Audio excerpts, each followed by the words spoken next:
Hello, my name's Jess, and this is Knit.Purl.Repeat. I'm coming to you from Southwest Florida, from Tampa, Florida, and this is episode 6. If you're new here, welcome. Thank you so much for joining me today. This is a channel mainly about knitting, but also includes other fiber explorations, and I will show you some other objects other than knitting objects today. If you're coming back, I've had some return viewers and I love it. It's been great seeing some of the same names come up again in the comments. Thank you so much for leaving comments, for liking, especially for subscribing to my channel.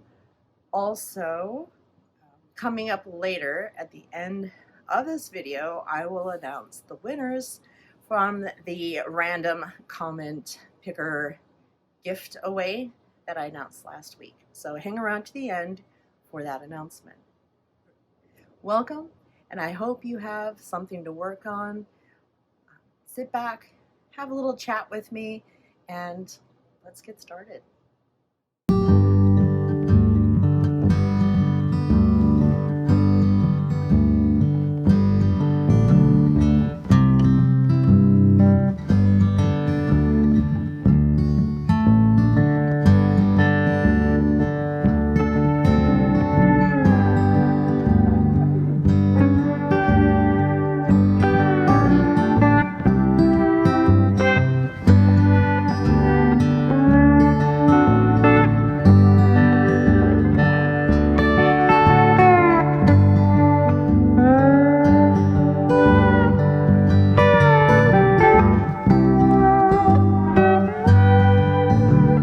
Hello. How have you all been?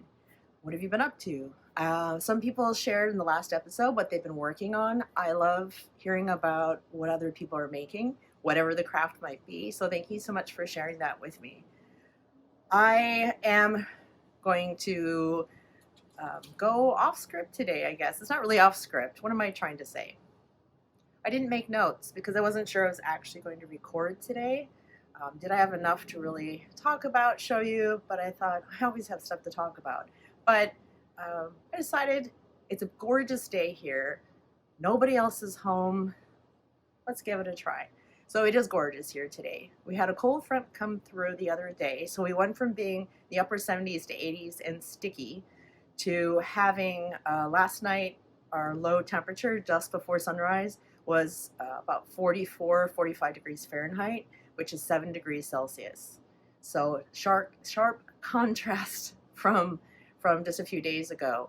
So we have the clear blue skies, very sunny. I wanted to film back here, but the shade will disappear and then I find that I'm glaring at the camera. So I thought we'll just sit out here today because it's beautiful.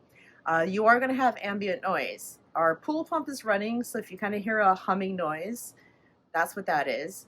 There are squirrels. So if you hear very strange sounding, kind of squeaky noises, anyway, those are the squirrels. They're busy going around getting all the acorns that are coming off of our live oak trees.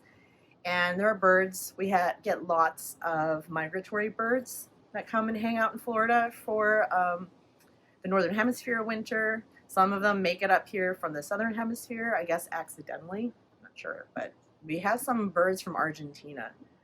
I don't know if they're escapees from Busch Gardens, which is about 15-minute drive down the road or what, but so we have some parakeets from Argentina that live in the neighborhood as well. So there could be all kinds of noises back there. Hopefully we don't get any machine noises today. So we'll cross our fingers. All right, let's get started. Hopefully, because I'm not using a light since I'm outside today, hopefully the light is good. But also then you don't get the glare and I can see what I'm looking at. And I'm trying to look at Mabel. This is Mabel Chicken. Let me grab her. This was I think it was a free pattern. I think I got it off Etsy. Can't remember. This is crochet. Oh, so crochet finished object. This is Mabel Chicken. I used some bulky wool yarn and crocheted her, and then some leftover yarn. I did the yarn eyes. I didn't use safety eyes. I just used stash yarns to make her. I really like how she has this nice bottom to her with an edge, so she sits very nicely. and her name is Mabel Chicken. That is the pattern. I'll try to put it up here on the screen somewhere. And also, as I didn't mention before, in the description box for the channel, I will have links to all the patterns and makers that I mentioned today, as well as where you can find me, which is on Instagram as Jess S Makes and Ravelry as Jess's Makes. So just the same thing, but no dots in the middle. So that's Mabel. So I'm trying Mabel out here so that I look at Mabel. Ooh, I'm trying to work backwards here for the focus. So it looks, so instead of looking at myself. So we're going to give that a try today. And I'm also wearing the glasses, so hopefully I can see and then you don't get the glare. All right, so for finished objects, I haven't finished any recent objects. I have more works in progress, but I have the finished object I'm wearing that I will talk about. And then for works in progress, I have a knitting update and I guess a little spinning update. There's not much there either. I seem to be doing a lot of work, but not making a lot of progress. Oh, yeah, because there's something else that's happened with one of my whips. I just remembered I have to deal with. And then I also have some acquisitions that showed up for a new cast on down the road. And a little reminder to myself about paying attention when you're purchasing patterns. But anyway, we'll get to that. And I have a quilt. I thought I'd show you because I needed a quilt this morning and last night because it was chilly. And I like to sleep with the door open a little bit to get the nice cold air. I find that I sleep so much better in a cold room. So as long as I'm warm and I have that weight of those blankets and the room is cold, I sleep wonderfully. So I'm going to show you that quilt today. So coming up then, finished objects, which is also what I'm wearing. So you probably recognize this. It's the Zweig by Caitlin Hunter. And I knit this last year using stash yarn. So for the green, I used, this is Knit.Purl.Repeat tweed. This is Stroll. It's Knit.Purl Stroll tweed. So this is the kind of tweed yarn that has the neps that really stick out, which can drive you nuts if you're a picker. You like to pick at them. But I'm finding it's really hiding, I think, masking the pills. Like, is that a pill? Or is that just the tweed nep? And we can ignore it. It's pilling because it's a super wash, and so right under the arms. But I wore it a lot. In fact, I wore this as my main sweater most days when we were in Australia in June and July. It was just the perfect sweater to put on over anything. So it has a lot of wear to it, but I don't think it's actually pilled too badly for wearing it almost every day for 5 weeks, give or take.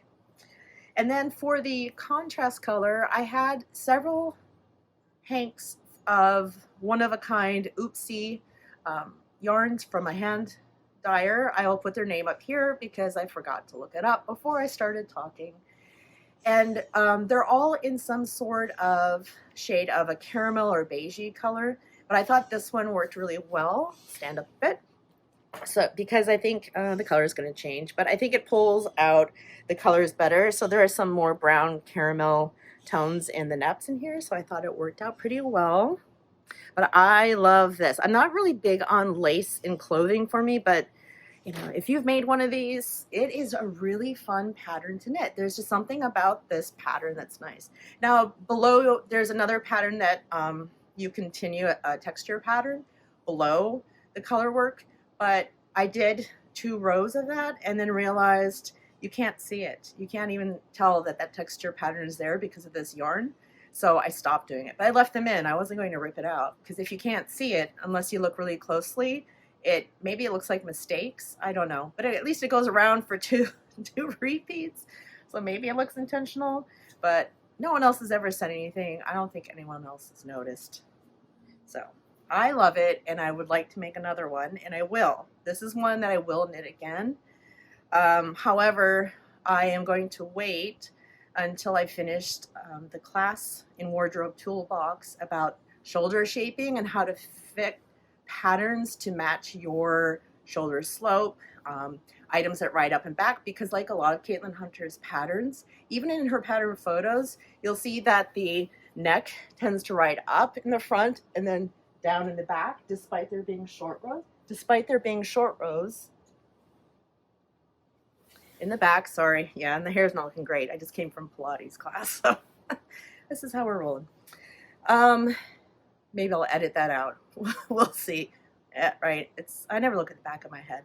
Right? Digression. Anyway, right? You can see even now it's riding up, and it does that unless I'm wearing maybe a t-shirt under it. Then it kind of sits there. So I'm hoping to find out how I can fix that for me. Things to try for the next item. I primarily found that in the yoke sweaters that even with the short rows in the back, they still tend to ride up in the front, and it's not because of my bust. I am only a 36-inch bust. It's probably something to do with the shoulder shaping and where like the seam would lie that I need to do something, but I'm not sure exactly what yet. So I've already worked on my Wilfrida, which is a similar style up here, but you know, that's fine. I'll deal with these things and keep knitting until I figure out how to fix it. But if you see me doing this a lot, I apologize if it starts to drive me nuts. That's why. But I still love it, and I'd like to make another one because it's a really fun knit to do. They also have these really long cuffs, ribbed cuffs at the bottom. I'm not sure, maybe you can see it more there. So they start here and come down. Now they did still shrink up a little bit, but I do like that it still comes to the palm of my hand, so I can do this, which I like to do, or pull my hands in if they get cold, or push them up. I'm not really a fan of wrist length, that length. To me, it's kind of like, it doesn't know, where is it? So I'll try to stop adjusting it today. Okay. So again, that's the Zweig by Caitlin Hunter, and I will link my Ravelry page below for this project. I guess for another finished object, I can show you my quilt. We're going to try this. I might have to stop and adjust things. Let's see if I can do this. Let's see, which way is up? So this way. So this starts with some cabin blocks, and then you have these trees, and then bear paw blocks, and then at the bottom, what did we do? More trees, and then more log cabin blocks. And this is the fabulous fabric for the back. So I will link the pattern designer and the fabrics below because it's been a couple years and I can't remember now. Oh, let's see if the lighting is right. And I can't quite remember now the names of any of it. But it was a quilt along with Missouri Star Quilting Company that I did a few years ago. In the winter, it's not a Christmas quilt. It's an outdoorsy quilt. And to me, it says more like lumberjack colors and outdoors than anything else. But I did, this is the only quilt, it's my most hefty quilt. It's the only one that I also sent out to be quilted on a long arm machine. And I sent it to Missouri Star Quilt Company to get it done. And so it has this really fun tree and star motif.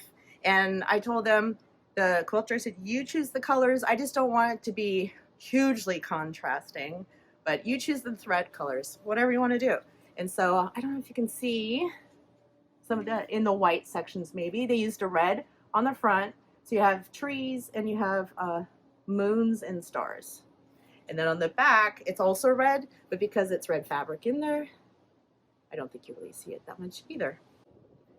So that is a finished quilt. And all that information I'll link below after I do a little digging and find out what in the world it was. Right. Okay. So works in progress.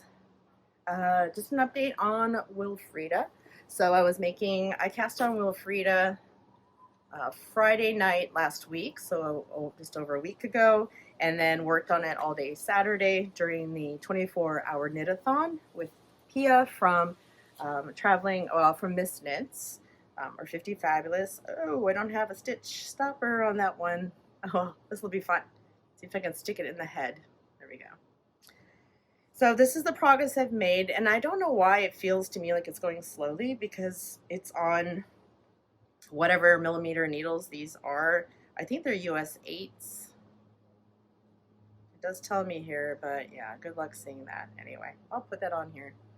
And it's a fingering weight, a light fingering, and a lace weight silk mohair, but anyway.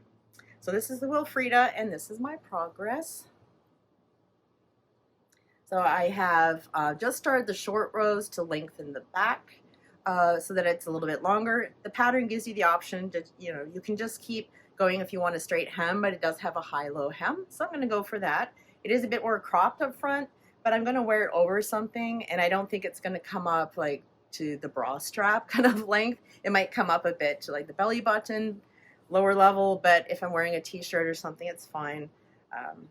I did try it on, so I put it on some silicone cords to try it on to make sure that the depth from under the arm was okay and how far I wanted to go. So for the size I'm making, which is size 4, I did go longer in the front. I knit, this should be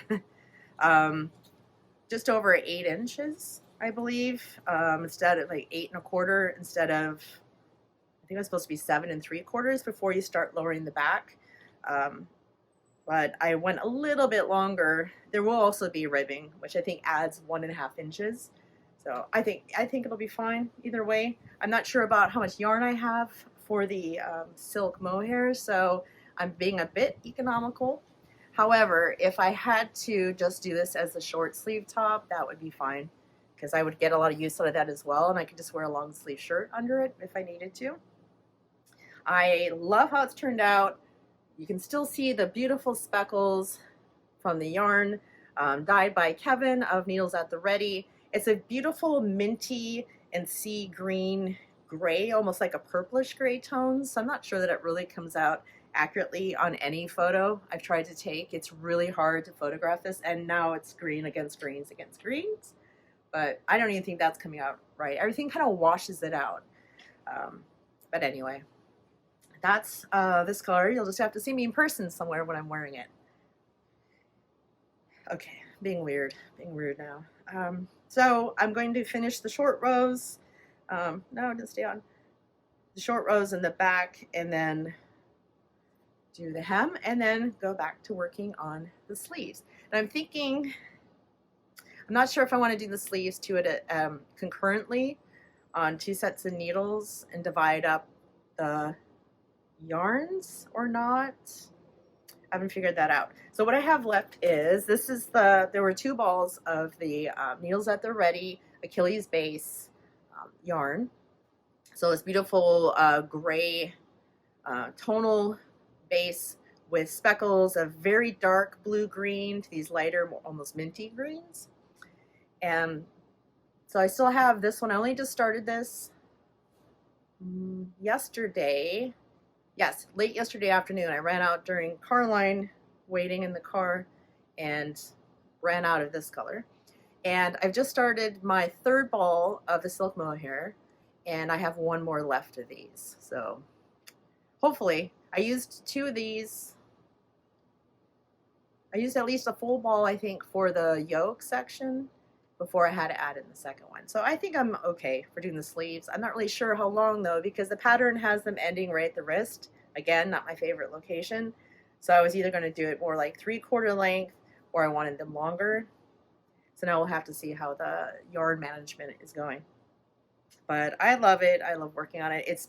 I did a lot of knitting last night during the knit night with the Patreon group that I'm a member of. And so that really helped with Round and Round. And not far to go now. So hopefully by the next time I record, well, by that time, it should be done. It should be done. And if the weather stays like this, which it probably won't, I mean, it'll go back to hot and humid probably at some point. We're not going to think about that. I'm just going to enjoy it, live in the moment right now. Hopefully there'll be another time this year that I can still wear this. What else? Oh, spinning. So last time, I think, I'm just going to say it was last time, I talked to you about working on this spinning project. And so I started with this one. I have another, the same colorway, but on a Coriadel, 100% Coriadel, that I will also work up.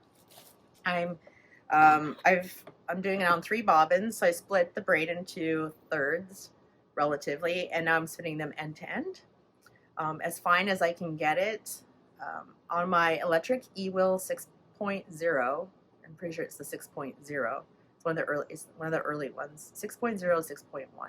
Anyway, I do have a file that we received through the newsletter from them, from the company, that has a 3D printing files to make the parts to do spin more lace weight, which I would love to have so that I could really get some nice fingering weight plies. But I don't have a 3D printer or access to one directly, so maybe someday that'll happen. So it doesn't look maybe all that exciting right now, right? I'm always amazed at how these singles change as soon as you apply them together. I do have it marked so they're all starting at roughly the same color, but of course none of the bobbins are going to be exactly the same length or thickness, the yarn on there. But you can see the colors that have changed through there. They've overlapped on the bobbin, but they go from these really light, almost white shades to these really dark purples and browns and oranges and all these beautiful colors in between. So that's my first one done. The second one is on the wheel. Okay. Right, so let's see. What do I have today?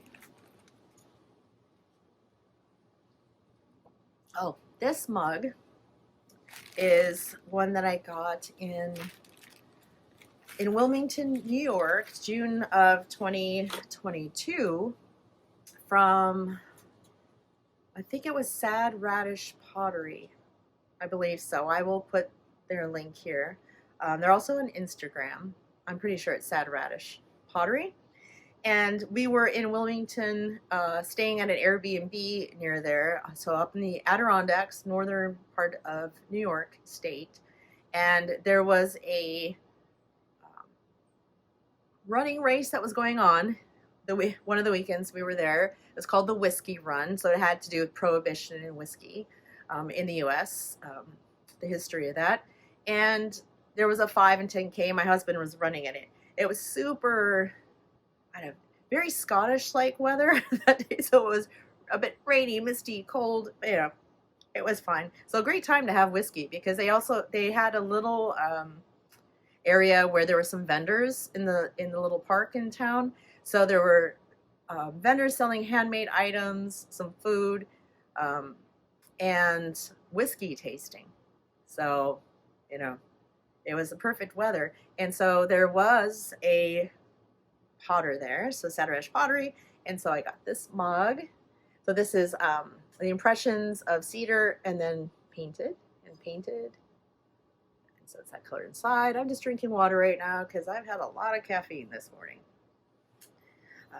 Yeah, so I always go for these, I don't know, I end up with these blue shades of mugs, primarily because I have a set that my mother had given me pieces of from a potter that's along the North Shore of Lake Superior in Minnesota. And so I thought, well, it'll match the set. I don't know. Anyway, but I love this mug. That's a good one. It's good size. All right, what else do we have? So the only last thing I really have right now is some acquisitions. So I arrived the other day, passing through customs, the fastest I've had anything coming from Denmark pass through customs, or even from Australia. So for some reason, things that come from Australia or Denmark the last few years can take a month before they actually, after arriving in the US, to actually get to me. We all know shipping and postage and whatever's going on in the world. But this one actually came through pretty fast. So I got this big bag. This big bag came in the mail from Hobbii. So I hadn't tried Hobbie's yarn yet, although I won a ball of it at Cake Palooza on Saugerties this October when they were had a booth set up, and I ordered a yarn in place of the yarns that were used in a specific pattern. So up here, somewhere near Mabel, should be a picture of the snowflake vest, which I may have shown you last time. I love the pattern. Actually, I wanted that color. I wanted the OG colors from the pattern. But the yarn used there, those colors, was the Gazelle Alpaca Air, I believe. So it's a blow yarn with alpaca and merino in a nylon tubing. And I just love that color. But the only places I could find to get it were online, coming directly from Turkey. And either the shipping was way too high for it, because was just way too high for it, or when I was trying to fill out information on the website, things were kind of glitchy, and I just thought, no, we're not going to risk that. An alternative was to use Drops Air, which is the same, basically the same yarn. Again, I could have bought it. I think I found it at Wool Warehouse, something like that, online, and the price is really good. If you've ever used their yarns, you know that it's very economical yarn. But I also found the identical makeup of fiber of yarn from Hobbie's website. So I just went there to take a look from the Hobbie's website, and they were having a sale. So I thought, okay, let's do that. I think one of the reasons too I hadn't gone with the drops was I wasn't loving all the color choices. Like they're okay. And I really kind of like that idea of a rusty red or garnet deeper toned sweater. But anyway, so I went with the colors that were available that I thought would work for me. And of course, again, risking it, shopping online for colors, right? Hoping that the colors were going to work out. So I bought a couple of options because, if you're going to pay for shipping, I think actually I got free shipping. So I thought, it's that buy enough so you get free shipping, and then you don't have to pay for shipping. As long as you're buying something that you would want, it's better than paying that for the shipping and getting nothing except paying for shipping, I think. Or knitter's math. I think that works though. So I got a standby color that I knew would work if my gamble didn't pay off. So what I got to make that sweater as the main color is this color. Oh, so here's the name of the yarn from Hobbii. It's called Divina or Divina. It's 65% baby alpaca, 25% polyamide, and 10% merino wool. And it's listed as an Aran weight, so that would be worsted weight for us here in the U.S. So number 4 on the scale of weights. Suggested needles are 4 to 5.5 millimeter, which are US 6 to 9. 14 to 16 stitches and 24 rows in 4 inches, or hook size 5.5 millimeter US 9 or I hook. So it's made in Italy, comes from Denmark, and I was trying to look at, oh, there we are. So it's 50 grams, 150 meters, or 164 yards per ball. So I got 5 in this color, which I'm realizing now I think I only needed 4. Oops, oh well. I have 5. It is just soft and squishy. I should have taken the ball that I already started swatching with. Yeah, I did. So I don't know if you can see the makeup of that yarn. It's really light, but it's still fluffy. So for color work, I think that's going to be great because it's going to help to fill in those gaps. It's also sort of heathered. So this is a purpley color. Oh, it's color number 16. And it's this really nice purple with different depths of purple in it, and so leaning towards blues and maybe some rusty browns or reds. So it's really nice looking. Yarn is super squishy and so light. That whole bag of yarn probably weighs about the same as this sweater, maybe less. Probably less. It's great. So this is going to be my main color, and then this is going to be the snowflake on my snowflake vest. Now, in case that didn't work out, if the purple was like some bright fuchsia thing that I may have gone with, but if I thought I wouldn't use it, then I also got charcoal, because you can always have a charcoal gray. I have an idea of using this to make something like another Easy V pattern by Caitlin Hunter, or anything else, and then put a little color with it. Yeah. So I don't I have one item that's sort of a dark gray. That's it. It's a cardigan, but I could use this for something. So I have 5 balls of that as well. So I got 2 balls of the white. Might as well have 2. Why order just 1, right? Ordering 1 of a color is always a bit of a risk. And it's white, so it'll get used in something. And it's a pretty nice white. It's a bit of a soft white, slight bit of yellow undertones, but it's not cream. I wouldn't call it cream. So I think that's going to be really pretty. Also included in there, sorry, I dropped it. I was completely inspired and enabled by Leanne of the Knitty Stew to try out one of these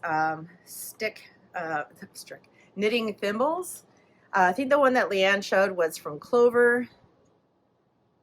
To help, just a plastic thing on your finger that you can at least hold your yarns through. It's got a little metal clip at the top. So this one's by Prim, which I'm pretty sure they're exactly the same makeup as ones from Clover. They're probably, I don't know if they're from the same place or not. It's made in China, but I'm going to give that a try. Because there have been some projects I like to hold both, if I'm doing 2 colors, hold them both on the same finger. I can, because I knit with the yarn in my left hand, and so it's much easier for me to pick, and then I get much more even tension. But sometimes when I try to do it without a thimble of some sort, I tend to wrap one yarn over both of them over this finger, but then put this finger through, so that kind of splits them apart. But then they clump together, and you know, sometimes it just gets annoying. I think it depends on the yarn that I'm using, like how good it is about being able to keep them separate and work with them.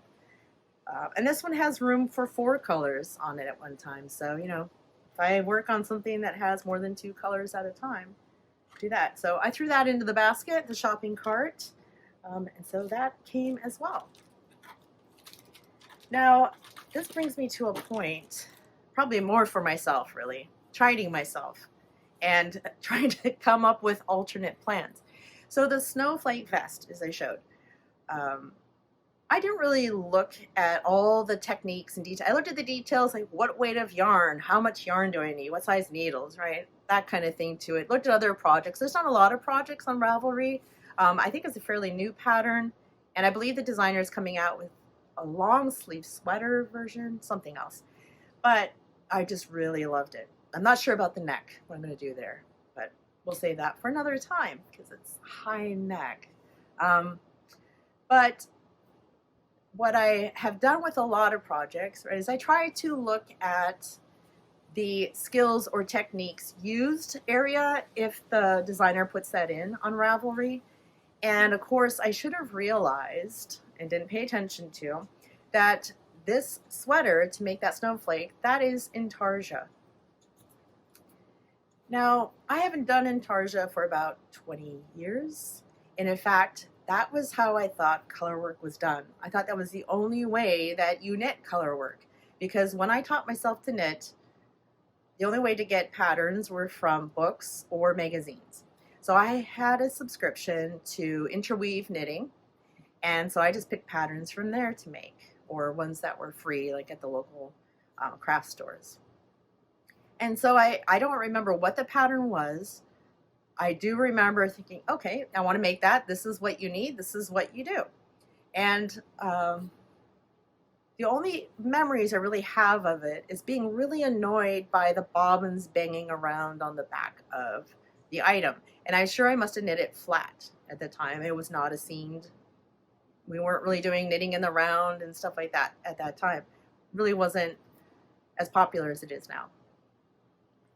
And I still have those little plastic bobbins that you wind it around, then pop the little top on to keep your yarn inside. I mean, they're really handy. I remember that being annoying. And then they not only bang around in the back, but they twist and they get tangled. And so that's probably why I haven't done it since. And I don't even know what I tried to work on and if I even ever finished it.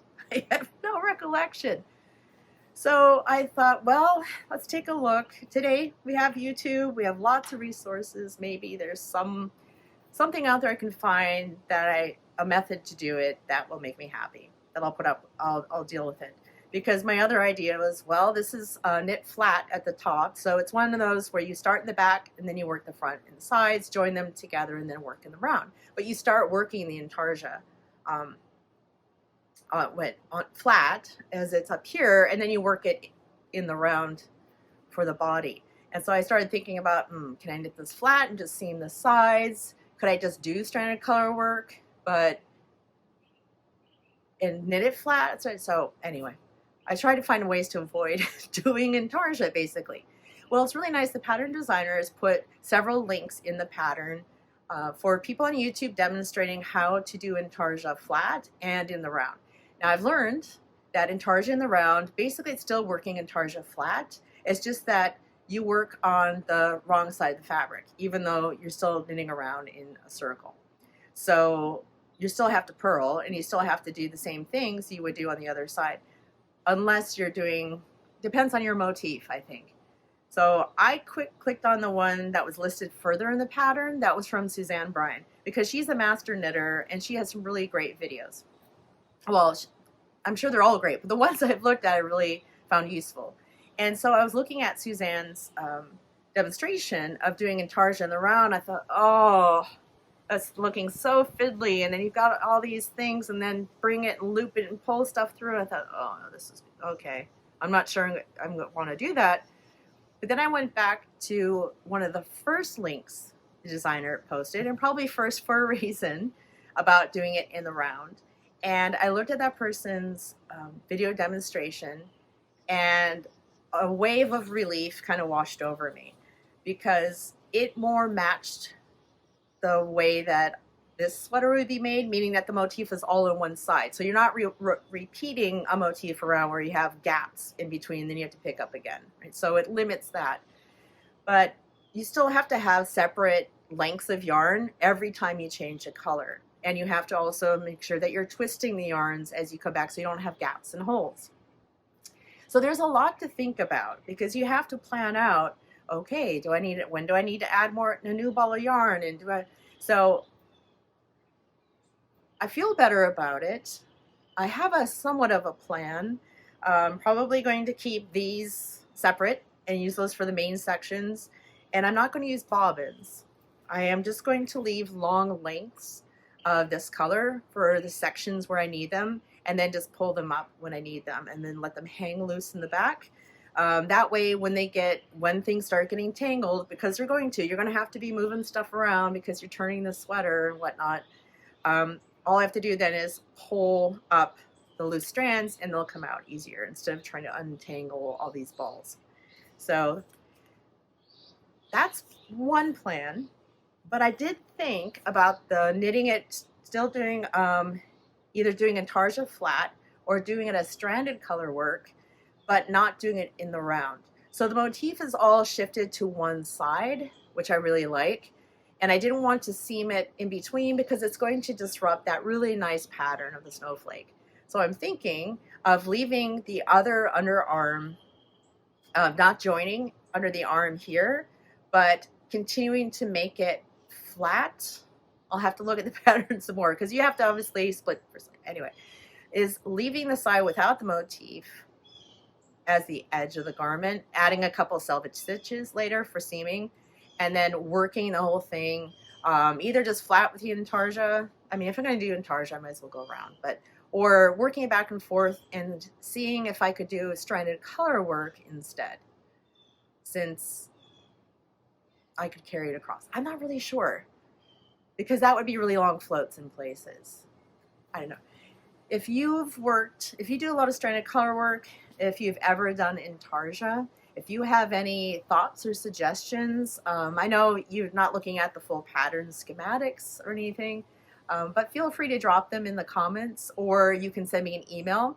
I do have an email for this channel now, which is on my information page, but I'll also put it in the description box. It is long because all the variations apparently are already taken for this channel name and an email, except for that one. So it's a long email. Anyway, I will link that. And so if you want to send me an email as well, you can do that. Or if you have any questions or anything, you can send me an email there. But the best way to get a hold of me, if you ever do, need to send me a message is on Instagram. I check that a lot more often. So those are my thoughts. That's coming up. But the one thing about it being in Tarja, it meant that I didn't have that great desire to cast on, right? The new yarn shows up and you get all excited and you just want to dive in and get started. I just decide, okay, I'll swatch at least, see about the needle, see about these things, see what this yarn is like before I even decide if I'm going to make this. I did say that I was going to draw names randomly from the comments. From last episode, I had a couple of skeins of yarn from 3 by the Sea Designs, which is a local to me yarn dyer. They have a shop on Etsy. I will link them below. I had a couple of skeins and I thought I would do a gift away last week. And so I had asked for the prompt to tell me what country you were watching this video from. And so I had a few replies to that. And so I did a random comment picker. And so I will put the winners, the 2 winners, one for each skein and a little extra something coming in a package to you. I will put them up here on the screen.